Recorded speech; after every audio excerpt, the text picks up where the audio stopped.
Vous étiez nombreux à me demander de revenir sur le comment de la création d'un pont entre nos universités et les entreprises. Dans ma rubrique Management autrement, j'essaye d'inciter à oser faire les choses autrement.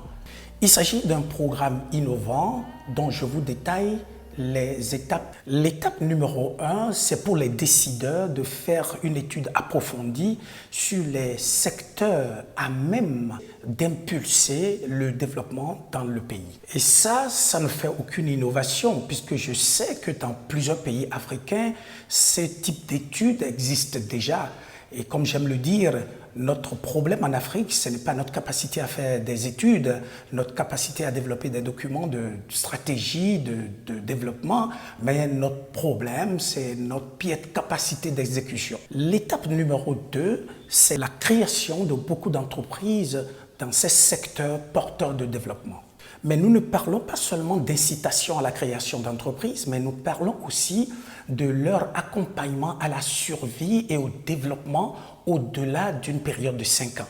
Étape numéro 3, tout en continuant à développer les formations professionnelles pré-baccalauréat, nous créons dans nos universités les filières pertinentes qui sont à même de développer les compétences dont ont besoin ces entreprises porteurs de développement. L'étape numéro 4, c'est l'organisation de la formation, où l'étudiant est associé à une ou plusieurs entreprises et où sa formation se passe et à l'école ou à l'université et dans cette entreprise ou dans ces entreprises.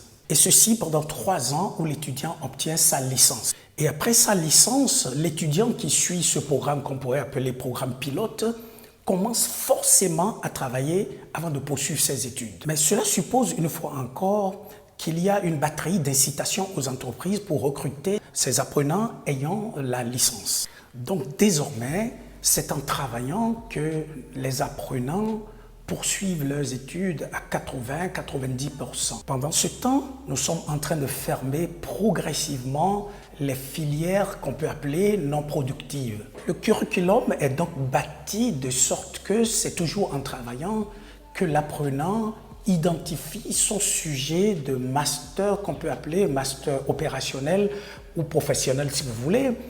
Et pour ceux d'entre eux qui peuvent et veulent continuer jusqu'au doctorat, c'est toujours en travaillant qu'ils identifient leur sujet de doctorat opérationnel pour soutenir une thèse. Ainsi, nous formons des étudiants avec un pied dans l'entreprise, un pied à l'université. Cela va nous aider non seulement à résorber un tant soit peu la question de chômage, mais aussi à résorber les questions de développement de notre pays et tout en développant les départements recherche-développement des entreprises où atterrissent ces apprenants. Bien entendu, le reste 10% ou 20% des étudiants vont être orientés vers les filières classiques qui mèneront vers la recherche et l'enseignement puisque nous en avons besoin. En conclusion, voilà ce qui fait l'apprenant du type nouveau. Osons faire les choses autrement. Bon week-end à tous.